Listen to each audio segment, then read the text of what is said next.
सो अब हमारे पास नेक्स्ट क्वेश्चन है, what is the output of this programme.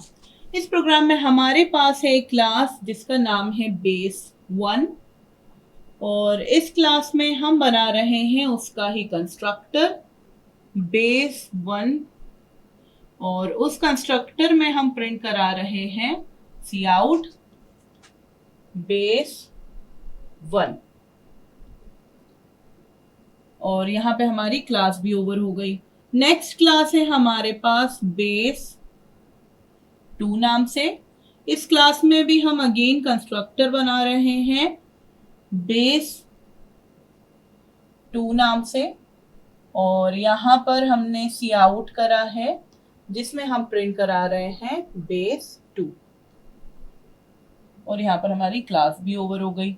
Next class है हमारे पास डिराइव्ड क्लास है जो कि डिराइव हुई है हमारी दोनों ही बेस 1 और बेस 2 क्लासेस से। So public base 1 public base 2 और इस क्लास में भी हमने इसका बनाया है कंस्ट्रक्टर डिराइव्ड और यहां पे इस कंस्ट्रक्टर में प्रिंट कराया है सी आउट डिराइव्ड।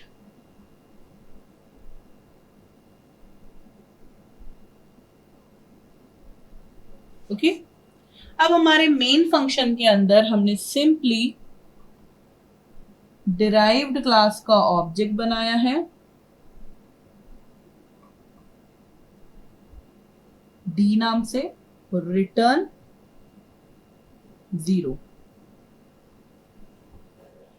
सो यहां पर पहली बात हमसे ये पूछा गया है कि आउटपुट क्या होगा। आउटपुट क्या होगा उसमें हमारे पास ऑप्शन है। पहला ऑप्शन है कंपाइलर डिपेंडेंट की वेरी करता है अलग अलग कंपाइलर्स पर। दूसरा ऑप्शन है base 1 base 2 and derived print होगा। तीसरा ऑप्शन है बेस 2 बेस 1 डिराइव्ड प्रिंट होगा। लास्ट ऑप्शन है कंपाइलर एरर आएगा। यहां पर हमें एक चीज का ध्यान रखना है, ये क्या है, एक मल्टीपल इनहेरिटेंस है क्योंकि यहाँ पर एक डिराइव्ड क्लास दो बेस क्लासेस से इनहेरिट हो रही है। सो यहाँ पर हमें एक रूल का ध्यान रखना है कि जब भी यहाँ पर डिराइव्ड क्लास का जो ऑब्जेक्ट बनेगा वो क्योंकि ऑब्जेक्ट क्रिएट हो रहा है तो वो कॉल करेगा अपनी बेस क्लास को। तो बेस सबसे पहले कंस्ट्रक्टर बेस क्लास का आएगा फिर हमारा कंस्ट्रक्टर डिराइव्ड क्लास का आएगा।